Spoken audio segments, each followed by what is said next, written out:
அன்புள்ள கலாவுக்கு நலம் நலமறியா வா. உனக்கு கடிதம் எழுத வேண்டும் என்று மனசு அடித்துக் கொள்கிறது. என்னென்னவோ சொல்ல வேண்டும், கொட்ட வேண்டும் என்று வரி வரியாய் மனசுக்குள் வார்த்தைகள். கூடவே என்னவோ தடை, என்னவென்று தெரியவில்லை. இந்த அறைக்கு வந்து 10 நாட்கள் ஆகிவிட்டன. ஒவ்வொரு இரவும் எழுத வேண்டும் என்று நினைத்துக்கொள்வேன். அப்படியே தூங்கியும் போய்விடுவேன். மறுநாள் காலை எப்பொழுதும் போல வெப்பம், பயங்கர வெப்பம். இது நடுவே குடித்து 3 பிரெட்டு துண்டுகளையும் சாப்பிட்டுவிட்டு பஸ்ஸுக்கு ஓட்டமோ ஓட்டம். ஒரு 120 பேர். எல்லோரும் சொந்த மண்ணை விட்டு இந்த ரியாத் புழுதிக்கு குப்பை கொட்ட வந்தவர்கள். பணம், அது மட்டுமே குறிக்கோள். உன்னுடையதும் அதுதானே. அதற்காகத்தானே உன் மௌன போராட்டம் என்னை இங்கே கொண்டு வந்து தள்ளியிருக்கிறது. நான் சாதாரணமானவன், கனவுகள் இல்லாதவன். படித்த காலத்தில் முதல் ரேங்க் வாங்கியவனை தூரே நின்று ரசித்திருக்கிறேன். பொறாமைப்பட்டதில்லை. அலைச்சல் இல்லை, பரபரப்பில்லை. ஒரே சீரான ஓட்டம். வேலை கிடைத்தது, சம்பளம் வந்தது, அது போதும். மிச்சம் பிடிக்க முடிந்தபோது மிச்சம். கடன் வாங்கியதில்லை. ஒழுங்காய் சாதம் போட்ட அம்மா, தேவைப்பட்ட விஷயம் மட்டும் கேட்ட அப்பா. உன்னை பார்த்துவிட்டு அம்மா ஓஹோ என்று சொன்னபோது ஏதும் சலனமில்லை. பார்த்தபோது ஒன்றுமில்லை. பிடித்திருந்தது. கல்யாணமும் ஆயிற்று. என்னைப் போல் நீயும் ஒருத்தி. அப்படித்தான் நினைத்திருக்கிறேன். உன் எண்ணங்கள் எனக்கு தெரியவில்லை. 4 வரி சேர்த்து பேசினது கூட இல்லை. கல்யாணமான 3 மாதங்கள் கழித்துத்தான் உன்னை பற்றி தெரியாமலேயே இருந்திருக்கிறேன். தெரிந்தபோது என்ன சொல்வது? அந்த பேச்சு இன்னும் ஞாபகம் இருக்கிறது. அப்போது முதல் முறையாய் கம்பெனி லாக்டவுன் ஆனது. திறந்துவிடும் என்ற நம்பிக்கையில் சாப்பிட்டு தூங்கி எழுந்த நாட்கள் அவை. நல்ல மத்தியானம். தூங்கி எழுந்து புது காஃபியோடு முற்றத்தூணில் சாய்ந்திருந்தேன். ஃபேக்ட்ரி எப்போது திறப்பாங்க? திறந்துடுவாங்க. 10-15 நாள் ஆகும்.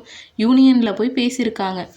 இந்த லாக்டவுன் ஆன நாட்களுக்கெல்லாம் சம்பளம் தருவாங்களா அப்படின்னு மனைவி கேட்குறா.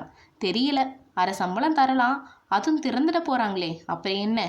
அப்போ இந்த மாதிரி தான் லைஃப்லாம் இருக்குமா அப்படின்னு மனைவி கேட்குறா. இது மாதிரினா இல்லை, ஃபேக்ட்ரியை மூடிட்டு திறந்துட்டு இப்படி தான் இருக்குமா அப்படின்னு மனைவி கேட்குறா. என்ன பதில் சொல்வதென்று கணவனுக்கு தெரியல. விழிக்கிறான். கம்பெனியில் சேர்ந்த முதல் 5 வருடங்கள்லேயே 2 முறை லாக்டவுன் ஆயிருக்கு.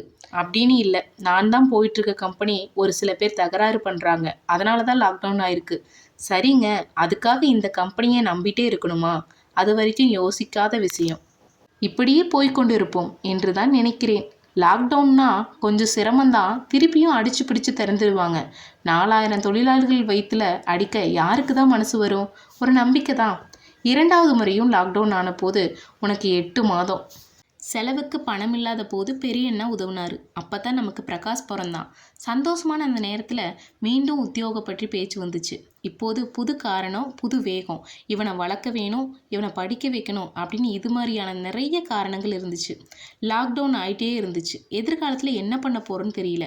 பிரகாஷை மடியில் போட்டுட்டே நீ ஒரு கேள்வி கேட்ட பார்த்தியா? நியாயமான கேள்விதான். ஆனால் என்ன மாற்றத்தை கொண்டு வந்து விட முடியும்?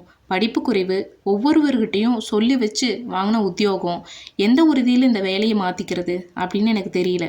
அடுத்ததாக ரேவதி பிறந்தா. உன் கோபம் அதிகமாச்சு.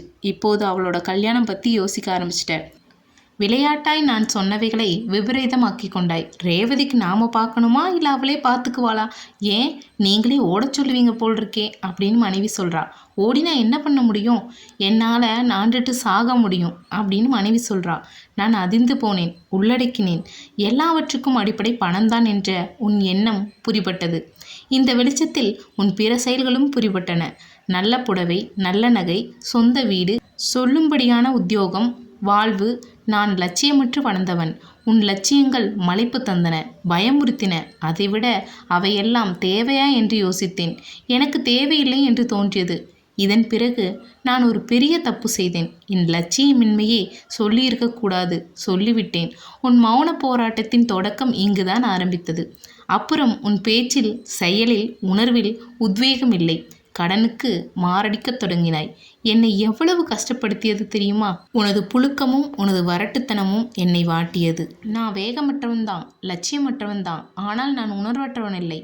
எல்லோரும் சந்தோஷமாக இருப்பது எனக்கு பிடிக்கும்.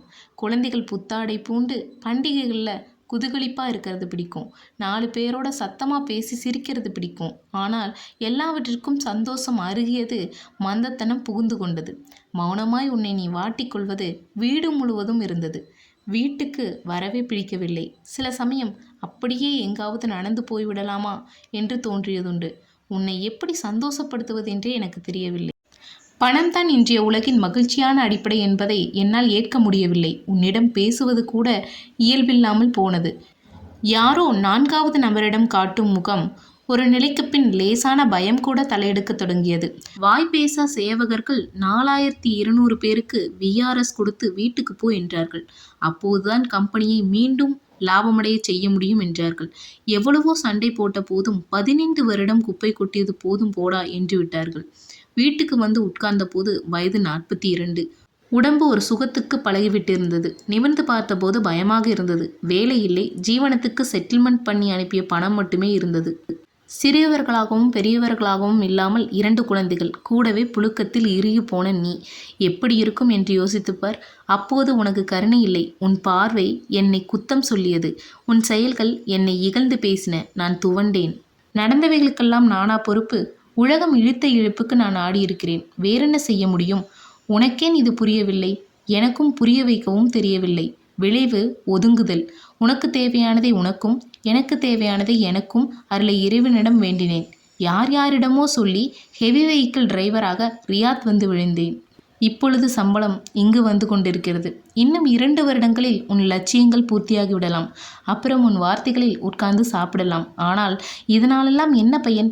அல்ப பணத்துக்காக அந்நிய தேச வாசம், தேவையில்லாத பிரிவு, குழந்தைகளற்ற தனிமை, ஏன் என்று கேட்கவும் ஆளில்லை. கேரியர் சாதம், கண்ணில் விஷம் கொண்டு காத்திருக்கும் மேலாளர். பேசினால் வீட்டுக்கு துரத்தி விடுவார்கள். அடிமை வாழ்வு. சந்தோஷமில்லை. வாழ்க்கைக்கு எது முக்கியமோ அது இல்லை. அப்புறம் என்னத்துக்கு வாழ்க்கை? யார் மேல் கோபப்படுவதென்று தெரியவில்லை. என்னை வியாபித்திருப்பது மொத்தமும் நீதான். என்னை இயக்குவதும் நீதான். என்னை ஏன் இப்படி கொல்லாமல் கொள்கிறாய்? வருத்தத்துடன் எம்.ஆர். கண்ணன் என்று இந்த கடிதத்தில் முடித்திருந்தார். மறுநாள் தூங்கி எழுந்த கண்ணன் அவசரமாய் கடிதம் எழுதிய போது மேற்கண்ட கடிதத்தின் முதல் 2 வரிகள் மட்டுமே இருந்தன.